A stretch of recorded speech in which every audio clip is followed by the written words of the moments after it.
Une fois par semaine, pour le moment, ce petit tronçon de ligne qui relie Sablé-sur-Sarthe, dans la Sarthe, à Château-Gontier-sur-Mayenne, en Mayenne, revit les grandes heures du rail, quand l'Hexagone était sillonné par une multitude de lignes de chemin de fer.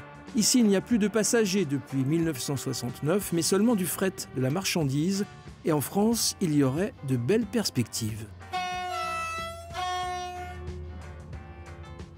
Oui, il y en a énormément en France. En fait, les voies capillaires irriguent tout le territoire au-delà du réseau structurant et en fait desservent énormément de sites industriels comme celui où on va actuellement chez Maisonneuve.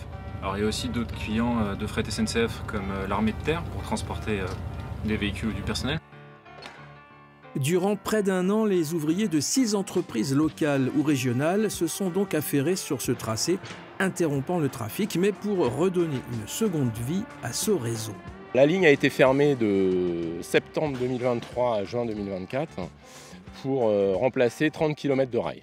Donc l'ensemble de la voie et de la structure ballast et traverse ont été changés sur 30 km, plus la rénovation de 19 passages à niveau.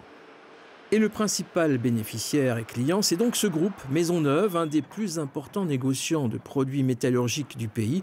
Cette fois, la livraison arrive d'Italie, avec un changement de locomotive à Tours, 17 wagons pour environ 1000 tonnes d'acier. Comme vous le voyez, c'est la découverte du matériel. Donc on est en train de regarder si les paquets n'ont pas bougé, n'ont pas eu de choc potentiel pendant le transport, ce qui n'est absolument pas le cas. Donc c'est un très beau chargement et c'est un déchargement qui va être facile à dépiler. Donc voilà, on va pouvoir mettre les paquets directement dans notre stock.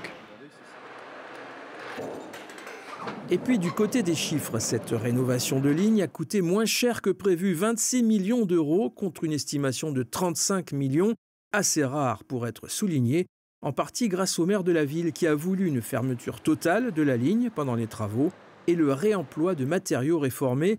Pour lui, cette ligne devrait être un plus pour l'attractivité de son territoire. Pour faire en sorte que, dans le cadre de notre politique de développement économique, on puisse accueillir un certain nombre d'acteurs qui aient besoin aujourd'hui d'un transport décarboné et qui puissent effectivement répondre à cet objectif d'asseoir cette activité-là sur le pays de Château-Gontier. Prochaine étape, le retour du groupe Séché Environnement qui se raccrochera au wagon en attendant l'arrivée probable d'autres entreprises locales et notamment un distributeur de boissons bien connu pour son festival.